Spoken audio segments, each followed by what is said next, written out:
नमस्कार। प्रभा साक्षी news network के खास कार्यक्रम पूर्वोत्तर लोक में आप सभी का स्वागत है। असम में कई विपक्षी राजनीतिक दलों ने संशोधित नागरिकता कानून का विरोध करने का फैसला किया है, तो दूसरी ओर मणिपुर में सबसे पुराने उग्रवादी समूह ने शांति समझौता पर हस्ताक्षर कर राज्य में शांति स्थापित होने की संभावनाओं को बलवती किया है। इस सप्ताह मणिपुर इसलिए भी सुर्खियों में रहा क्योंकि फिल्म अभिनेता रणदीप हुड्डा ने स्थानीय अभिनेत्री लिन लेशराम के साथ विवाह किया। मिजोरम में एग्जिट पोलों ने त्रिशंकु विधानसभा बनने का पूर्वानुमान व्यक्त किया, तो अरुणाचल प्रदेश में नौकरशाही में अब तक का सबसे बड़ा परिवर्तन हुआ। साथ ही अमेरिकी राजदूत भी इस सप्ताह अरुणाचल प्रदेश के महत्वपूर्ण दौरे पर रहे। मेघालय में लोकसभा चुनाव के लिए पार्टियों ने कमर कसी, तो नागालैंड ने धूमधाम से अपना राज्य स्थापना दिवस मनाया। वहीं त्रिपुरा में राज्य सरकार ने 1947 में विभाजन से पहले और उसके बाद राज्य और पूर्ववर्ती पूर्वी पाकिस्तान के लोगों के बीच भूखंडों की अदला बदली की स्थिति का पता लगाने के लिए गहन सर्वेक्षण शुरू किया है। इसके अलावा भी पूर्वोत्तर भारत से कई प्रमुख समाचार रहे। आइए डालते हैं सभी पर एक नज़र, लेकिन सबसे पहले बात करते हैं असम की। असम से आए समाचारों की बात करें तो आपको बता दें कि मुख्यमंत्री हेमंत बिस्वा शर्मा ने 12वीं कक्षा की राज्य बोर्ड परीक्षा कम से कम 60% अंकों से पास करने वाली छात्राओं और 75% अंकों से पास करने वाले छात्रों को गुरुवार को स्कूटर वितरित किए। साहित्यकार और भाषाविद डॉक्टर वाणीकांत काकती की याद में 2023 में स्थापित इस पुरस्कार योजना के तहत 35,770 छात्रों को दोपहिया वाहन बांटे गए। इसके अलावा असम सरकार को सितंबर-अक्टूबर में बड़े स्तर पर चलाए गए एक पौधारोपण अभियान के लिए बुधवार को 9 गिनीज वर्ल्ड रिकॉर्ड प्रमाण पत्र मिले। असम के मुख्यमंत्री हेमंत बिस्वा शर्मा ने राज्य के अमृत वृक्ष आंदोलन के लिए गिनीज वर्ल्ड रिकॉर्ड के निर्णायक स्वप्निल डांगरीकर से प्रमाण पत्र प्राप्त किया। अभियान के हिस्से के रूप में 17 सितंबर को एक ही दिन में राज्य भर में वृक्ष प्रजातियों के कुल 1,11,17,781 पौधे लगाए गए थे। इसके अलावा उग्रवादी संगठन United Liberation Front of Assam ULFA independent के 4 सदस्यों ने इस सप्ताह असम के पुलिस महानिदेशक के सामने आत्मसमर्पण कर दिया। इस दौरान उन्होंने कुछ हथियार तथा गोला बारूद भी सौंपे। डीजीपी ज्ञानेंद्र प्रताप सिंह ने उग्रवादी संगठन के सदस्यों का मुख्यधारा में स्वागत करते हुए कहा, आपको यह नहीं सोचना चाहिए कि आपने आत्मसमर्पण किया है, बल्कि यह कहें कि आप सभी ने घर वापसी की है। इसके अलावा असम के विपक्षी दलों ने कहा है कि वो संशोधित नागरिकता अधिनियम को लागू करने के केंद्र सरकार के किसी भी कदम का विरोध करेंगे। केंद्रीय गृह राज्य मंत्री अजय मिश्रा ने दावा किया था कि इस कानून का अंतिम मसौदा अगले साल मार्च तक तैयार हो जाने की संभावना है। विपक्षी दलों ने कहा कि राज्य के लोग एक ऐसे असंवैधानिक कानून को थोपने के किसी भी प्रयास को बर्दाश्त नहीं करेंगे जो 1985 के असम समझौते के प्रावधानों के विरुद्ध है। मणिपुर से आए समाचारों की बात करें तो आपको बता दें कि राज्य के उखरुल जिले में सार्वजनिक क्षेत्र के एक बैंक की एक शाखा से नकाबपोश हथियारबंद लुटेरों ने 18 करोड़ 80 लाख रुपए नकद लूट लिए। अधिकारियों ने शुक्रवार को यह जानकारी दी। पंजाब नेशनल बैंक की यह शाखा उखरुल जिले के लिए करेंसी चेस्ट है, जहां भारतीय रिजर्व बैंक की ओर से बैंकों और एटीएम के लिए नकदी का भंडारण किया जाता है। इसके अलावा मणिपुर के मुख्यमंत्री एन बीरेन सिंह ने गुरुवार को केंद्रीय गृह मंत्री अमित शाह से मुलाकात की। मणिपुर के मुख्यमंत्री ने कहा कि गृह मंत्री से मिलना सम्मान की बात है। उन्होंने कहा, मैं मणिपुर की बेहतरी के लिए सहयोगात्मक रूप से काम करने की उनकी प्रतिबद्धता और शांति वार्ता के माध्यम से यूएनएलएफ को मुख्यधारा में लाने में महत्वपूर्ण भूमिका निभाने के लिए उनका बेहद आभारी हूँ। इसके अलावा अभिनेता रणदीप हुड्डा और उनकी पत्नी लिन लेशराम ने अपनी शादी की तस्वीरें साझा की हैं। दोनों बुधवार को मणिपुर की राजधानी इम्फाल के चुमथांग सनापुंग में मणिपुर के मैतेई समुदाय के पारंपरिक रीति रिवाजों के अनुसार परिणय सूत्र में बंधे थे। हुड्डा और लेशराम ने अपने इंस्टाग्राम पेज पर शादी समारोह की तस्वीरों के साथ लिखा, आज से हम एक हैं। साहिब बीवी और गैंगस्टर, जन्नत 2, हाईवे और सरबजीत जैसी फिल्मों में दमदार अभिनय करने वाले हुड्डा ने शादी के मौके पर पारंपरिक मणिपुरी सफ़ेद धोती, कुर्ता और पगड़ी पहनी थी। वहीं मणिपुरी मॉडल लेशराम भी पारंपरिक मणिपुरी पोशाक पोटलई में थी। इसके अलावा मणिपुर के कई जिलों में कुकी जो समुदाय के हजारों लोगों ने अलग प्रशासन की मांग को लेकर बुधवार को सड़कों पर रैलियां निकाली।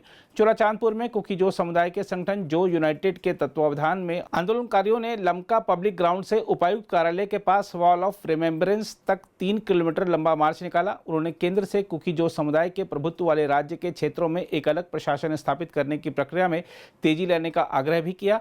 आंदोलनकारियों ने इस संबंध में उपायुक्त के माध्यम से केंद्रीय गृह मंत्री अमित शाह को एक ज्ञापन भी सौंपा। इसके अलावा मणिपुर में सक्रिय उग्रवादी समूह यूनाइटेड नेशनल लिबरेशन फ्रंट ने बुधवार को सरकार के साथ शांति समझौते पर हस्ताक्षर किए और हिंसा त्यागने पर सहमति जताई। केंद्रीय गृहमंत्री अमित शाह ने इसकी घोषणा की। यूएनएलएफ मणिपुर की इम्फाल घाटी में सक्रिय सबसे पुराना सशस्त्र समूह है। अमित शाह ने सोशल मीडिया मंच एक्स पर पोस्ट किया, एक ऐतिहासिक उपलब्धि हासिल की गई। पूर्वोत्तर में स्थायी शांति स्थापित करने के मोदी सरकार के अथक प्रयासों में एक नया अध्याय जुड़ गया है, क्योंकि यूनाइटेड नेशनल लिबरेशन फ्रंट ने नई दिल्ली में एक शांति समझौते पर हस्ताक्षर किए। मिजोरम से आए समाचारों की बात करें तो आपको बता दें कि तेल और गैस नियामक PNGRB ने खुदरा CNG और पाइप से रसोई गैस की आपूर्ति के लिए आमंत्रित बोली के नए दौर में मिजोरम को भी शामिल कर लिया है। पेट्रोलियम और प्राकृतिक गैस नियामक बोर्ड ने एक नोटिस में कहा कि 7 भौगोलिक क्षेत्रों में शहरी गैस वितरण नेटवर्क के विकास के लिए 13 अक्टूबर को आमंत्रित बोलियों के क्रम में मिजोरम के लिए भी इलेक्ट्रॉनिक बोलियां मंगाई गई हैं। गैस वितरण का लाइसेंस पाने के लिए बोली लगाने की आखिरी तारीख 23 फरवरी है। मेघालय से समाचारों की बात करें तो आपको बता दें कि नेशनल पीपुल्स पार्टी ने कहा है कि आगामी लोकसभा चुनाव में मेघालय की कैबिनेट मंत्री अम्पारिन लिंगदो तथा तुरा से सांसद अगाथा केसंगमा शिलोंग और तुरा सीटों से उसकी उम्मीदवार होंगी। NPP शिलोंग में कांग्रेस के 3 बार से लोकसभा सदस्य विंसेंट एच पाला को हराना चाहती है। अरुणाचल प्रदेश से समाचारों की बात करें तो आपको बता दें कि राज्य सरकार ने नौकरशाही में बड़ा फेरबदल करते हुए 23 वरिष्ठ अधिकारियों को नई जिम्मेदारी दी है। अरुणाचल प्रदेश सिविल सेवा के कुल 23 अधिकारियों को राज्य के विभिन्न जिलों और विभागों में स्थानांतरित और तैनात किया गया है। इसके अलावा अमेरिकी राजदूत एरिक गार्सेटी ने बुधवार को अरुणाचल प्रदेश के पासीघाट में एक संग्रहालय का उद्घाटन किया, जिसका मकसद भारत अमेरिका से जुड़े द्वितीय विश्व युद्ध के इतिहास को संरक्षित करना है। गार्सेटी ने कहा कि क्षेत्र के लोग शांति और लोकतांत्रिक सिद्धांतों की रक्षा में जो भूमिका निभा रहे हैं, यह संग्रहालय उस महत्वपूर्ण भूमिका का प्रमाण है। गार्सेटी ने सोशल मीडिया मंच एक्स पर कहा, हेलो अरुणाचल प्रदेश, यहाँ की अपनी पहली यात्रा को लेकर उत्साहित हूँ और लोगों की गर्मजोशी से मैं अभिभूत हूँ। पासीघाट का परिदृश्य आश्चर्यजनक है। गार्सेटी की अरुणाचल प्रदेश की यात्रा महत्वपूर्ण है क्योंकि विदेशी दूत आमतौर पर अरुणाचल प्रदेश की यात्रा से बचते हैं। चीन ऐसी यात्राओं पर आपत्ति जताता है। चीन अरुणाचल प्रदेश को दक्षिणी तिब्बत का हिस्सा बताकर उस पर दावा करता रहा है।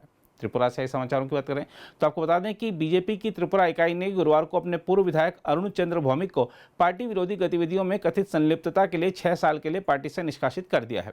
यह निष्कासन भौमिक द्वारा कांग्रेस भवन का दौरा करने और त्रिपुरा प्रदेश कांग्रेस कमेटी के प्रमुख आशीष कुमार साहा के साथ बैठक किए जाने के एक दिन बाद हुआ है।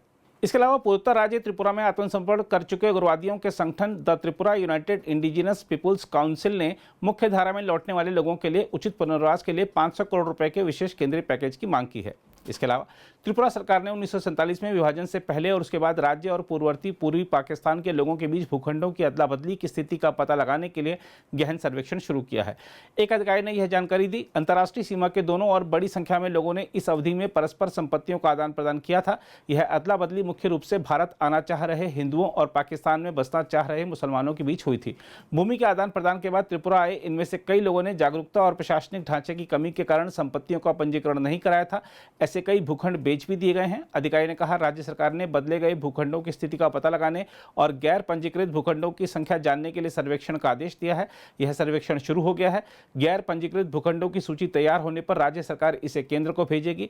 अधिकारी ने कहा, हम गृह मंत्रालय के निर्देशों के अनुसार कार्रवाई करेंगे। उन्होंने साफ किया कि जिनके पास उनके भूखंडों के संबंध में बैनामा या अन्य कोई कागजात हैं, उनका जमीन पर कब्जा माना जाएगा। नागालैंड से समाचारों की बात करें तो आपको बता दें कि राज्य में नागालैंड में आयोजित होने वाला 10 दिवसीय सांस्कृतिक महोत्सव हॉर्नबिल में इस साल असम भागीदार राज्य बना है। दोनों पूर्वोत्तर राज्यों के मुख्यमंत्रियों ने यह जानकारी दी। कार्यक्रम के भागीदार देश जर्मनी, अमेरिका और कोलंबिया होंगे। इसके अलावा नागालैंड ने 1 दिसंबर को अपना 61वां राज्य स्थापना दिवस समारोह धूमधाम से मनाया। इस अवसर पर नागालैंड के मुख्यमंत्री नेफ्यू रियो ने राज्य की जनता को संबोधित किया और कई नई योजनाओं की घोषणा की। अगर आप भी लेना चाहते हैं देश दुनिया की तमाम जानकारी तो आज ही सब्सक्राइब करें हमारे चैनल को।